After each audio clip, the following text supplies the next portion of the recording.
I'm here with Jack Shaw. I'm Vanessa from talkSPORT's MMA YouTube channel. How are you today, Jack? Yeah, very good, thank you. Enjoying the cold out here in Canada, but can't complain. All good. Really? You're enjoying the cold? Do you feel like it kind of reminds you a bit of home or something? Yeah, I quite like. I gotta be honest, I quite like the cold. You'll probably see like when I take my top, I'm pale as a ghost. Like, I'm not a big I'm not a big sun worshipper. So I don't mind the cold. Obviously, it's nice to It does remind me of home a little bit, and obviously we've got no snow or nothing like that. But yeah, I don't mind the cold. I'm happy to be out here. Wow, that's beautiful. So Brendan Loughnane, who is the co-host of our Uncaged MMA channel with Adam Catterall, he thinks that you are the most underrated fighter to come out of the UK. How do you kind of take that sort of praise? Yeah, to Brent, I've spoken to Brendan a couple of times, and to have him say that about me, especially the level he's at, he's obviously multiple time or gonna be multiple time PFL champion. He's one of the very best UK has got to offer currently, and probably in my opinion one of the best to ever do it from the UK. So to have high praise from him like that means a lot, and yeah, I'd have to agree with him. To be honest, I would have to agree with him. But yeah, it means a lot. I'm a big fan of Brendan. I remember watching him back on the Ultimate Fighter years and years ago, and to see what he's done with his career, from kind of not getting the rub of the green with the Contender Series to then go on and do what he's done since has been incredible, and it's been awesome to watch. Do you think that sort of like growing up in like a gym environment, that that's also kind of like giving you a bit more of like an awareness of what other fighters are doing and being able to sort of track their career? Yeah, also with that, I mean, I'm just a bit of an MMA geek, to be honest. I mean, I just any all promotions, anytime there's a British like PFL, Bellator, UFC, Cage Warriors, even the local shows, I like to keep up with it all. And it's the only real sport apart from darts I'm interested in, to be honest. So it's like everyone's into their football and their rugby where I'm from, and I got zero interest in it at all, to be honest. So yeah, it's good. I've grown up in the gym from like 10 years of age, so I've constantly been watching guys, amateurs and pros, and watch them progress from domestic to European to world level. So it's always been something I've had my eyes on. If that makes sense. Yeah, it's in your DNA. Yeah, you could say that. So when we think about even like other Brits that are sort of like coming up, we got Lerone Murphy, who's also in featherweight. I mean, like that was a bit of a worry out against Dan Ige on the weekend. Is that kind of something you reckon you could maybe see yourself facing in the future, maybe towards the end of next year if you get a couple of wins under your belt? Yeah, absolutely. I mean, Larone's flying. All credit to him. He's 12. I know he's ranked. He'll probably even move up in the rankings now after a big win over Dan. And he's been on fire since he's gone in the UFC. But obviously, I've got a bit of catching up to do with him being so highly ranked. But that's always the goal, to push towards the top of the division, to fight the bigger names. So who knows? It could be a big domestic UK clash down the line. It's definitely one that you could see happening. People always want to talk about the British guys fighting each other. How do you think him and him would get off against each other? So yeah, it's definitely one they could do in the future, and I think it would be a big fight in the UK. But all respect to him, he's doing very very well, and he seems to look better every single fight. Do you think that like between the podcast and then actually just like the general UK kind of scene, I mean, I feel like the scene's like really starting to like build into its own like genre, but then at the same time, you're going to have your inspiring partners coming in, like just people just to be competitive. So then you've got that side of it where you're meeting guys in the gym and you're having kind of your own relationship, and then of course your own podcast that you do. Is there any way that you find compartmentalizing like the relationship that you have with them, but then also really realizing that you might need to face them and fight them in the future? Does that complicate things at all for you at any point? I think it can do. I mean, me personally, my teammates who I train with at Show MMA, they're like my family. So if for example, Brett Jones, and if someone ever said to me, you got to fight Brett, I would 100% category be no, I'm not fighting him, and I know he feels the exact same way. Obviously, you have guys come in from other gyms and stuff and spar, and I've traveled and sparred guys, and maybe at the stage of your career in when you spar and you don't necessarily think, oh, I could fight him down the line. But obviously, sometimes we see it in the sport all the time where guys have trained together and then they end up having to fight down the line. I think it's becoming more common in MMA now. In boxing, it's a big thing where guys will, bring in someone from outside, spar, and then maybe in 2, 3 years they end up fighting each other.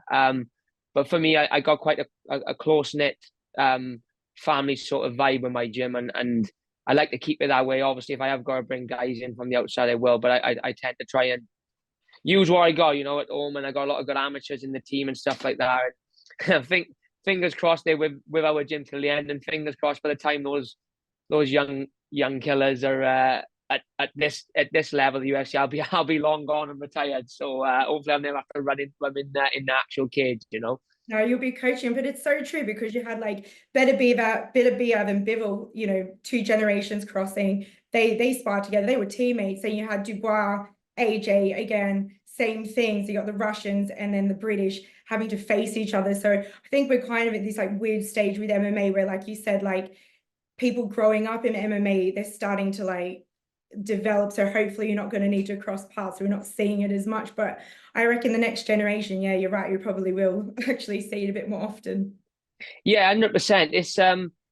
It's inevitable because although the UK it's not small, is it? But the MMA community is quite close knit, and everyone kind of, it feels like anyway, most people want everyone to do well. The more guys in the UK doing better, the more chances we got of UFC and PFL and Bellator coming to the UK and putting on big events and creating more opportunities for local fighters. So I feel like everyone does want everyone to do well. Like, Lerone fighting on the weekend, I feel like most of us wanted him to win because he's a British guy. So it is that boxing. I mean, you see it with Johnny Fisher now. Johnny Fisher's fighting Dave Allen. He sparred him years ago. They're quite friendly. You can see at the press conference and stuff. They get on. They're almost genuinely mates. But sometimes you got to put that aside to fight. I think. So I don't have no issue with people fighting ex-sparring partners or whatever. I think teammates is a little bit different, but it is, unfortunately, it is part of the game. Where people jump from gym to gym or progress and may feel like they're better off elsewhere, and then they end up meeting down the line. That's just how it goes sometimes. But sometimes that's what's needed for the best fights to be made. No, totally. There's like a Picasso and Matisse. You always need a equal and amazing opponent to bring out the best in you, to bring out that side. But also like you weren't undefeated for such a long time, although it was at bantamweight, because when we're talking about like teammates, you had Mirab and Aljamain Sterling who did not want to fight each other. They refused to. And they got Aljamain Sterling now going up to featherweight, Mirab now champion of the bantamweight. How did you sort of handle that loss at bantamweight, and did it in any way influence you sort of deciding to move up to featherweight? Yeah, I think it did.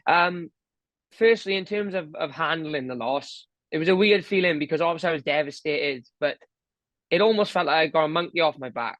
Being 16-0, I was 12-0 as an amateur, so I had like a 28 fight unbeaten streak, and it's all anyone ever wanted to talk about and ask me about is, is there extra pressure because you're undefeated, and is it this, is it that? And I always used to kind of like shrug it off. But it felt like it got to a point where I was fighting to not lose rather than necessarily going out there and risking it all to win. And yeah, if I'm honest, it did influence the move up because the last sort of 5, 6 fights of bantamweight, the weight cuts were horrendous. But it's easy to forget about a bad weight cut when you're coming up with a win and you're moving up the rankings. You know what I mean? It's easy to be like, I wasn't too bad. It'll be better next time. And I just think when I turned into a bantamweight so young and then developed into a man and became a little bit bigger and a little bit heavier, put on more muscle, I just couldn't make the weight anymore. It was just, I was doing tests and stuff and they were like, you shouldn't really be at this weight. You're detrimenting your health kind of thing. And when you pick up that loss, you kind of have to sit there and think, right, well, what's gone wrong here? And not to blame the entire loss itself on the weight cut, but I when I watched that fight back and seeing my face and in my body how drained and how slow I am because of the bad weight cut, then it was just kind of let's have a look at going up a weight and being bigger and stronger and being more healthier so you can fight more often. I think that's the way the sport's going, to be honest. When you're in the hotel fight week now, when you speak to other fighters, these big weight cuts are few and far between. There's not many guys killing themselves anymore to get on the scale. All right, we're all still cutting water weight and cutting out carbs out fight week and going into the weigh-ins hungry, don't get me wrong, but it's night and day the difference at this weight compared to down at bantamweight.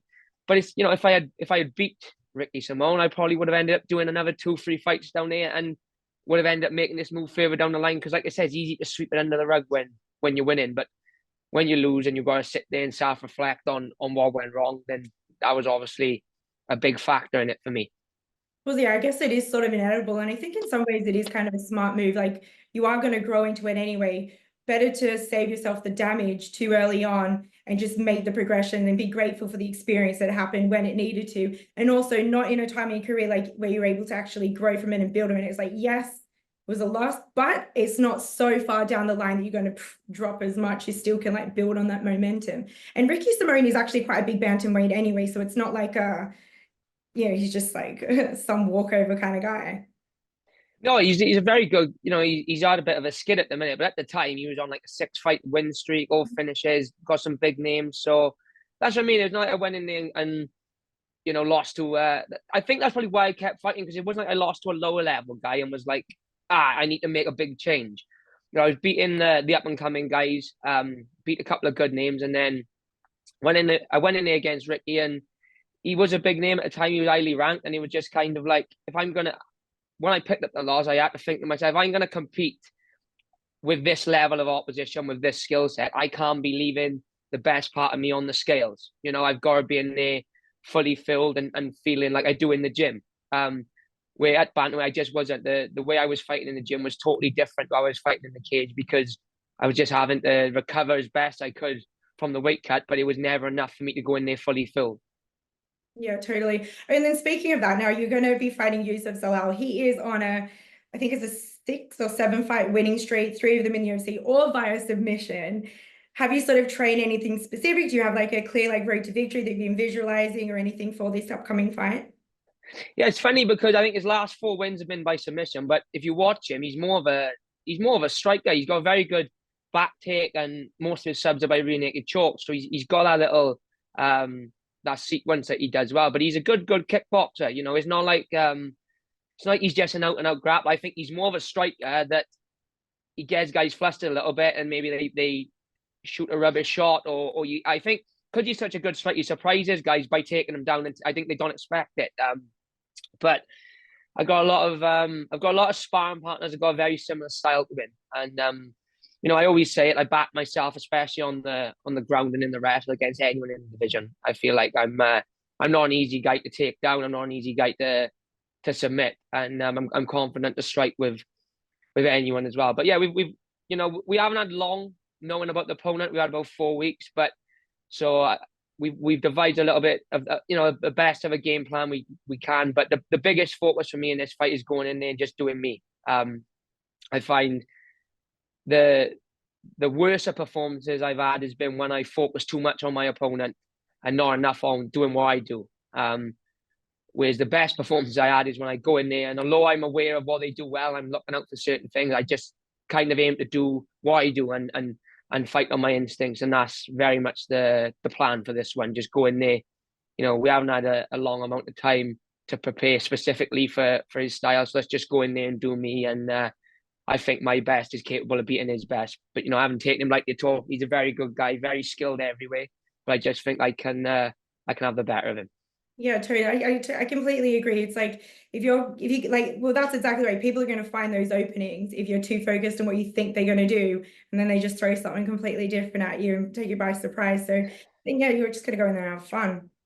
Yeah, that's it. I could go in there and focus totally on him, and he's a good fight. He could come out and fight a totally different style. You know what I mean? He could, and I've had that in the past where I've devised like a specific game plan for guys, even back in the Cage Warriors days, and then they've come out and fought totally different to I've watched them fight online, and then I'm like, right, what am I going to do now? So more often than not, I find I'm better when I just go out there and fight my fight. Now, who do you think is actually going to beat Topuria in this featherweight division? I mean, he was just first guy to finish Max Holloway. I mean, that was a shocking defeat. Yeah. I was flip-flopping, but I didn't expect it to happen, if I'm honest. No. Who do you think? Yeah. At the minute, I mean, he looks pretty untouchable, doesn't he, at the minute? You know what I mean?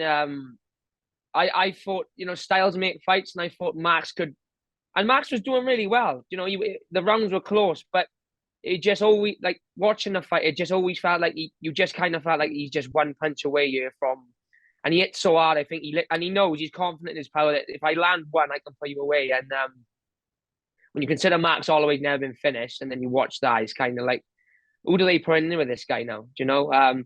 Obviously Volkanovski, and not to say Volk is past his prime, but like what the prime performances we've seen from Volk, I think he's capable of beating anyone on the planet. But then, you know, I thought that when he went into the fight with Topuria, and he got absolutely blown away. So I really don't know. Diego Lopez is a guy coming up as well. That'd be a fun one to watch. But at the minute, until we see someone sort of expose any sort of weakness with Topuria, which I don't really think he's got, you kind of feel like it's going to have to be someone at an higher weight class where perhaps he goes up in the size and strength plays a factor. I don't know, but you know, he's a killer, and to do what he's done this year to Volk and to Max in the same calendar year, you know, when you talk about the featherweight goats, they are two. It's usually them two, McGregor and Jose Aldo. So he's taken out two of the, you know, two of them, and it's like, so where does that put him? That puts him pretty high up on the list. So I don't know. He's not going to be an easy guy to game plan for wherever they chuck him into the next, because he generally has no weakness. He's elite level in all areas. Yeah, I know. Normally, I'm not someone that's like, I don't think you should clean out a division before you move up. But I actually think with Topuria, maybe he is going to be the person that will actually have to move up sooner to be able to get the level of competition to be able to challenge him, which is just like wild to think about. Yeah, it is, because when you think he's only had, what is it, 7 UFC fights. So if he beats Lopez and then beats Volk again, I don't know who's left there for him. Obviously, there's always going to be guys coming up through, you know, new talent. But at the minute, there's no, behind Volk or Diego, there's no real standout guys who you could say, oh, well, he's one fight away from a title shot. And then I think, like you said, we see him go up and start looking at the Makachevs and maybe even the McGregors. I know he wants a McGregor fight, so I didn't say no to watching it, and I don't think many other people would. So we'll see. We'll see. Everyone will watch anything like that. And then lastly, when your fighting career is sort of done, what sort of legacy would you like to leave behind as a person and as a fighter? I've always sort of said, like, titles and money and stuff like that don't really concern me in terms of, like, I wouldn't base my whole career on a success or whatever. None of that means nothing to me.